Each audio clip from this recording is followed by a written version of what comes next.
The nurse told the doctor there was a pregnant woman in critical condition. When Hannah saw the patient, she realized the situation was much worse than expected. A broken railing had actually pierced the pregnant woman's abdomen. The paramedic said she was impaled by the deck railing during a cruise ship explosion. Kelsey cried and begged the doctors to save her baby girl. But in this situation, no one knew if the railing had pierced the baby. The ultrasound showed the baby was in danger. The fetal heartbeat was slow. Metal fragments had penetrated the placenta. Dr. Archer quickly took a chest x-ray and found free air in Kelsey's abdominal cavity. It could be an intestinal perforation or something even worse. Dr. Archer decided to deliver the baby and remove the debris simultaneously. The surgery began quickly. 2 doctors prepared, and delivery and repair started at the same time. As the railing was removed, Hannah quickly opened the amniotic sac and delivered the baby. After cutting the umbilical cord, they saw the baby was blue and not breathing. The doctors started emergency CPR. Meanwhile, Kelsey was initiated a massive transfusion protocol, but then she went into VFib. Archer charged to 120 and delivered a shock. The VFib still didn't resolve. Just then the baby finally let out a cry.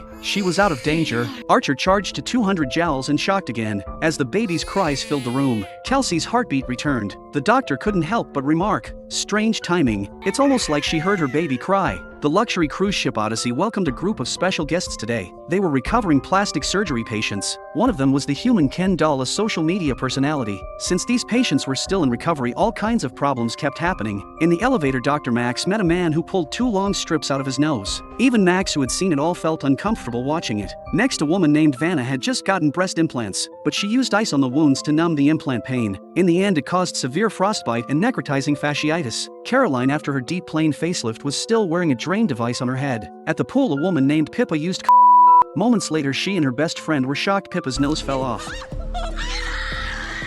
Dr. Max quickly stepped in to treat her. He calmly told Pippa not to worry too much. The high-concentration drug she used had dissolved her rhinoplasty fillers, which caused her nose to fall off. But there was still time. Once the cruise ship docked, a plastic surgeon could reattach her nose. She was given a Phantom of the Opera-style mask as a temporary fix. Later, Dr. Max bumped into the human Ken doll. He told Ken he was a big fan. Ken also asked Max a few medical questions. The two even shared a heart-to-heart moment in a cryotherapy chamber as Ken was recovering from a pectoral enhancement. But sadly, the next morning, housekeeping found Ken unresponsive. Dr. Max and nurses rushed to help, but they were too late. It was suspected that Ken had died from sepsis caused by a recent surgery. They quietly placed his body into a laundry cart and wheeled it down to the morgue, passing cheerful guests who were laughing and enjoying their vacation. The cliff by the seaside suddenly collapsed. A 10-year-old boy named Owen was trapped inside a cave. A rescue team quickly arrived, but they couldn't get him out. Heavy machines could cause another collapse if they moved the rocks. Worse yet, the tide was rising fast. In less than an hour, the cave would be underwater. Walter from Team Scorpion told the rescuers to drill a small hole. After finding Owen's position, they dropped down a phone. They saw Owen was safe for the moment, but Toby noticed something wrong. Owen was breathing fast. After checking carefully, they found that Owen's ribs were broken, puncturing his lung. Because of this, diving equipment couldn't be used. They also saw through the phone that Owen's leg was pinned down by a huge rock. Even if they could save him, rescuers would have to amputate the leg. Walter disagreed because the vibration from the bone saw would also cause another collapse. Walter asked Happy, a mechanical and engineering genius, to build a microjack, but there was no time. The tide was rising much faster than expected. The water was about to submerge Owen. Walter had the plan, but it seemed very difficult to achieve. Walter and his team rushed to a nearby hospital to borrow an ECMO machine. This machine could oxygenate Owen's blood even if he stopped breathing. Since Owen couldn't use diving gear because of his lung injury, this was his only chance. To avoid collapse from drilling, the rescuers started making a tunnel from far away on the beach. Once the tunnel was completed, Walter's team quickly moved the machine into the cave. There was no time to secure the tunnel with supports, but Walter insisted on going inside anyway. He crawled into the narrow tunnel and asked Cabe to drop the tubes down. Walter inserted 2 needles into Owen's arm, and the ECMO started supplying oxygen to his blood. The hardest part was that Owen had to control his subconscious urge to breathe. Walter instructed Owen to count to 15 underwater and then tap on the tube to let everyone know he was alive. The cave was quickly flooding. With the last bit of time, Walter firmly told Owen he'd come back to rescue him. You promised you'll come back! Okay, I promise you I will come back.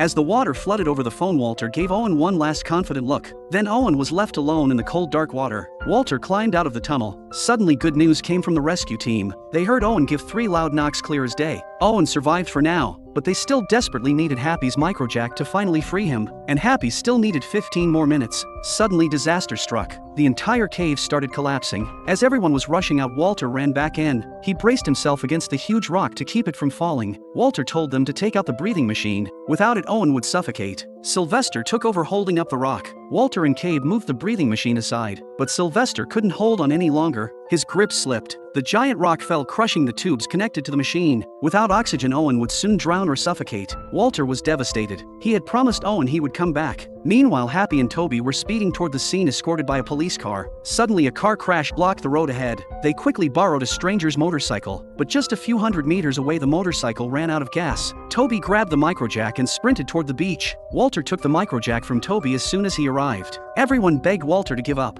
Owen had been underwater for 5 minutes already. His chances of survival were extremely slim, but Walter refused to listen. He insisted on going back down to rescue Owen, all because he had made a promise. Walter crawled through the tunnel again. He dove straight into the water and slowly lifted the giant rock with the microjack. He pulled Owen out, unsure if the boy was alive or dead. Suddenly, the tunnel started to collapse again. Walter and Owen were about to be buried, but then a hand reached through. It was Cabe. He had come back to help Walter. Everyone outside worked together to pull Owen out. Paramedics started performing CPR on Owen. All the others could do was stand by anxiously. Finally, Owen coughed up seawater. Everyone breathed a huge sigh of relief. Owen had been underwater for nearly 7 minutes, yet somehow he miraculously survived.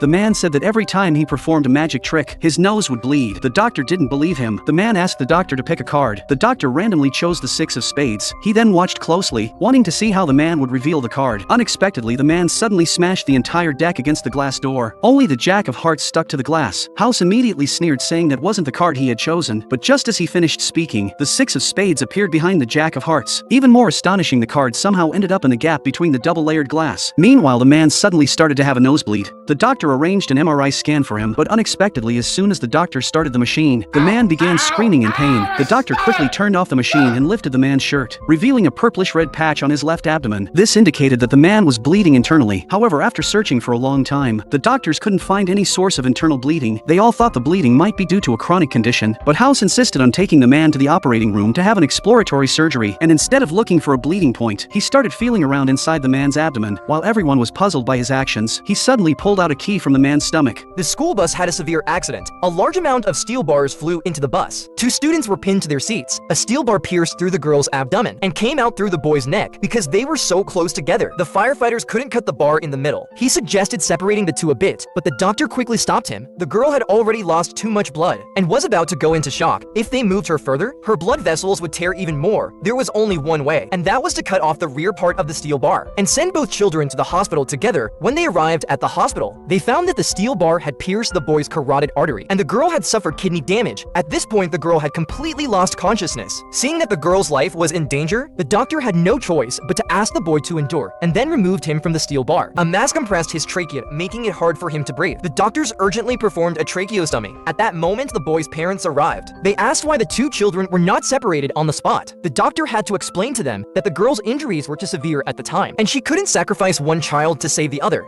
Wait, so you endangered our son? You have no right to make it.